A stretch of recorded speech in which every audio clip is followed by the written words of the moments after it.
Have you ever felt like you are working harder than everyone around you, but somehow you are still falling behind? It is a frustrating and isolating feeling.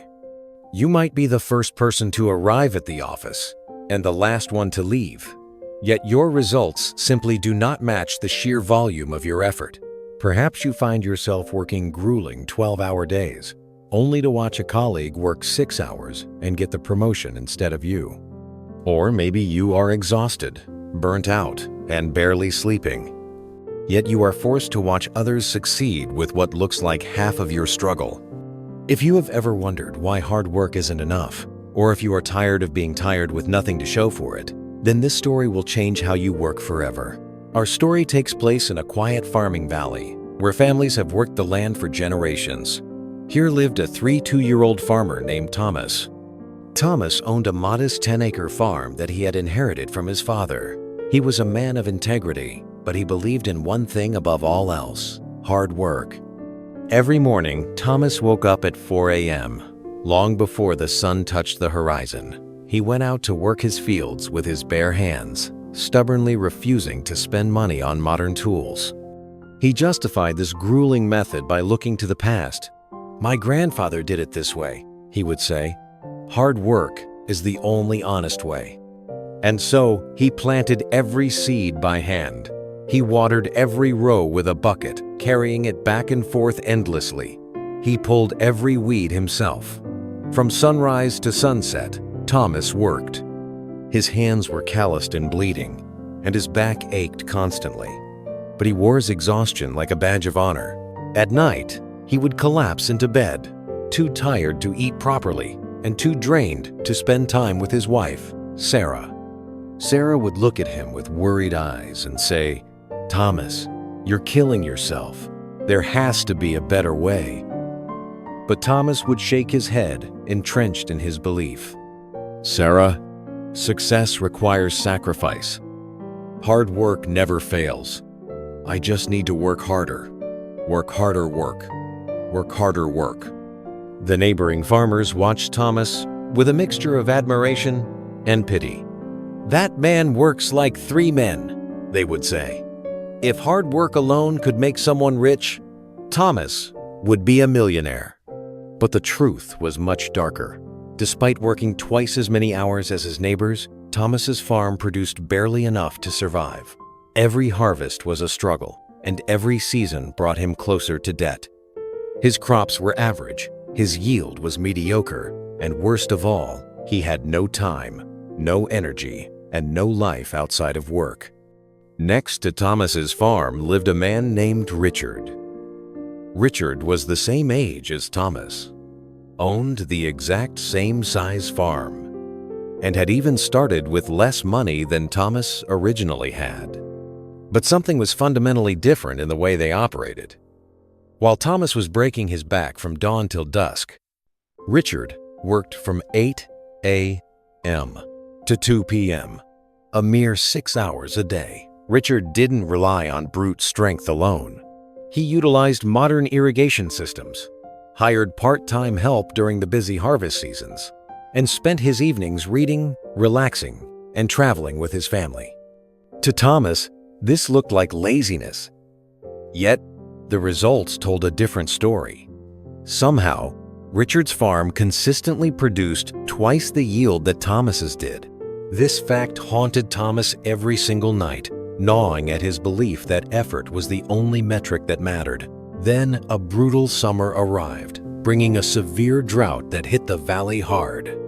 Water became scarce, and every farmer faced the same desperate challenge: how to keep their crops alive with limited resources. True to his nature, Thomas decided the solution was to work even harder.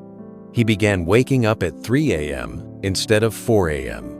He carried heavy water buckets from a distant well, making up to 50 agonizing trips a day. His body screamed in protest, his muscles spasming with fatigue, but he pushed through the pain. "Hard work never fails," he repeated to himself like a desperate prayer. Meanwhile, Richard simply adjusted his irrigation system to deliver water more efficiently during the cooler hours of the day. ensuring minimal moisture was lost to evaporation. He worked smarter, while Thomas worked harder. On the 15th day of this grueling routine, something inside Thomas finally broke. He was carrying his 40th bucket of water under the scorching sun when his vision suddenly blurred. His legs gave out beneath him. The bucket slipped from his hands, spilling the precious water into the dry dust. Thomas fell to his knees, gasping for air, his heart pounding irregularly in his chest. Sarah found him there, collapsed between rows of dying crops, too exhausted to even stand. She rushed him to help. The doctor's words were terrifyingly clear. "Mr. Thomas, your body is shutting down. You are dehydrated, sleep-deprived, and on the edge of a heart attack." The doctor looked him in the eye and delivered a grim ultimatum. "If you continue like this, you won't see the next harvest. Not because of the drought, but because you will be dead." That night, lying in bed with IV fluids dripping into his arm, Thomas stared at the ceiling and felt an emotion he had never allowed himself to feel before. Defeat. It wasn't defeat from the drought or the circumstances, but the crushing realization that his entire belief system, the very foundation of his life, might be wrong. He whispered to Sarah, his voice trembling, "I did everything right. I worked harder than anyone. I sacrificed everything. Why am I failing?" Sarah held his hand gently and said the words that would change everything. "Maybe, my love, hard work isn't the answer. Maybe there is something you haven't learned yet." Sarah's words haunted Thomas throughout the long, sleepless night. 3 days later, when he was finally strong enough to walk, Thomas did something he had been too proud to do for years.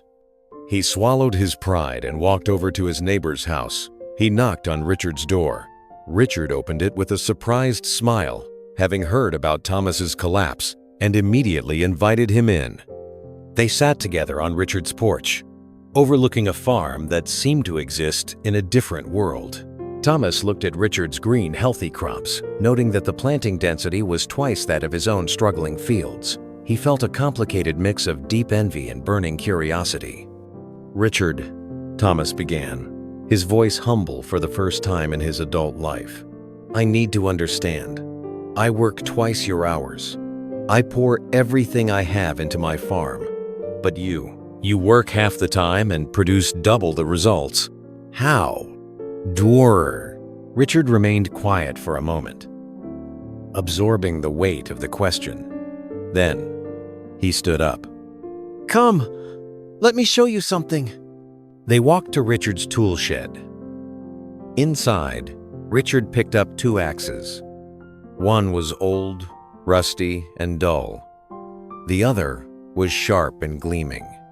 He handed them to Thomas and began a story. "Thomas, imagine 2 woodcutters competing to chop down trees," Richard said. "The first woodcutter swings his axe for 12 hours straight, never stopping, never resting. He believes that more effort automatically means more trees." Richard handed Thomas the dull axe and pointed to a thick log nearby. "Try it." Thomas swung the axe with all his might, but instead of cutting, the axe bounced off the wood, barely making a dent. He swung again and again. After 10 heavy swings, he was breathing hard, sweating, yet the log only had a shallow, jagged cut to show for it. Richard then took the sharp axe. He swung it once. The blade bit deep into the wood with a satisfying crunch. 3 more swings, and the log split cleanly in 2. Richard continued his story. The second woodcutter works for 10 hours, but every hour he stops for 10 minutes to sharpen his axe. His competitor mocks him, shouting, "You're wasting time! Keep swinging!" But by the end of the day, the second woodcutter has cut down twice as many trees because his blade is always ready. Richard looked Thomas directly in the eyes. "You are the first woodcutter, my friend." The realization hit Thomas harder than the physical exhaustion had. Richard continued, "You've been swinging a dull axe for years, wondering why your hands are bleeding but the tree isn't falling." Richard then guided Thomas through his farm to explain exactly how he kept his axe sharp. He broke it down into 3 specific principles that would dismantle Thomas's old way of thinking. First, Richard said, pointing to the irrigation lines, systems over effort. Richard walked Thomas through the rows of his thriving crops, explaining the specific mechanics of his success. He broke it down into 3 distinct principles. First, systems over effort. Richard began. I don't carry water in buckets. Instead, I installed a drip irrigation system that delivers water directly to the roots with 0 waste. Yes, it cost money up front, but now it works automatically while I sleep. You spend 6 hours every day hauling water. My system does the exact same job in 10 minutes. Thomas stared at the pipes, realizing how much of his life had been wasted on manual labor that a machine could have handled. Second, Richard continued, is focus over hustle. I grow only 2 crops that thrive in our specific soil. You grow 5 different crops, spreading your attention thin. I master 2 things. You struggle with 5. The result is that I produce excellence, while you produce mediocrity. Richard then paused, looking at Thomas's tired eyes for the 3rd point. Third, rest is part of the strategy. My brain is fresh every day because I sleep 8 hours, I exercise, and I take breaks. This allows me to make better decisions, spot problems early, and innovate. You are so exhausted you can't think straight. You make mistakes that cost even more time to fix. Richard placed a steady hand on Thomas's shoulder. Thomas, you're not failing because you don't work hard enough. You're failing because you only know how to work hard. There is a massive difference between motion and progress, between being busy and being effective. He pointed back to the fields. Hard work is the foundation. I respect that. But hard work without strategy is just suffering. It's time to sharpen your axe. Thomas returned home that evening, but he was different. His mind was full of questions, and his heart was full of something new, hope. For the first time in years, he didn't immediately rush out to his fields. Instead, he sat down at the kitchen table with Sarah and a blank notebook. Teach me to think differently, he said to her. The next morning, Thomas did something radical. He worked for 4 hours, then he stopped. He forced himself to put down the tools. He used that extra time to visit the local agricultural office, talk to suppliers, and research irrigation systems. He made a plan. Within 2 weeks, Thomas made his first major strategic move. He sold an old tractor he never used and used the funds to buy a basic drip irrigation system. Installing it took 3 days, but once it was running, his water delivery time dropped from 6 agonizing hours a day to just 20 minutes. The time he saved wasn't wasted. He invested it in improving his soil, studying crop patterns, and actually planning his future instead of just reacting to the present. Thomas continued to implement the strategies Richard had taught him. He made the difficult decision to reduce his crop varieties from 5 down to just 2, the ones that grew best in his soil and sold for the highest market price. Instead of being mediocre at 5 things, he committed to becoming excellent at 2. He also stopped trying to do everything alone. He hired a neighbor's teenage son to help during the peak season, paying him a fair wage. Thomas quickly realized a profound truth. 1 hour of strategic planning created more value than 10 hours of mindless labor. But the most profound change wasn't in his farm. It was in his life. For the first time in years, Thomas had dinner with Sarah every evening. They talked, they laughed, and the silence of exhaustion was replaced by connection. He had energy to play with his children again. He even started exercising in the mornings, which made him physically stronger and more focused during his actual work hours. His friends noticed the transformation. Thomas, you're working less, but you look healthier, happier, they said. Thomas would simply smile and reply, I'm working smarter. Turns out, You can't think clearly when you're exhausted. 6 months later, the next harvest arrived. Thomas's fields, now efficiently irrigated and properly managed, produced 40% more than his previous best year. This record-breaking yield didn't happen because he worked harder. It happened because every hour of work was strategic, focused, and effective. He was now working 7 hours a day instead of 15. Yet those 7 hours produced more value than his 15 ever did. Richard came over one evening and walked through Thomas's transformed farm. He nodded with approval and said, "You learned the lesson, my friend. Now you're not just a hard worker, you're a smart worker." Thomas clasped Richard's hand warmly. "Thank you for showing me there's more than one way to build something great." My friends, Thomas's story is not just about farming. It's about every person who believes that suffering equals success. It is for anyone who thinks that if you aren't exhausted, you aren't trying hard enough. Here is the truth our culture doesn't tell you. Hard work is necessary, but it is not sufficient. The most successful people in the world don't work the most hours. They work the smartest hours. Remember the 3 lessons. First, before you work harder, ask if there is a system that could work smarter. Don't carry water in buckets if you can build a pipeline. Second, focus beats hustle. Stop trying to do everything. Mastery in a few areas beats mediocrity in many.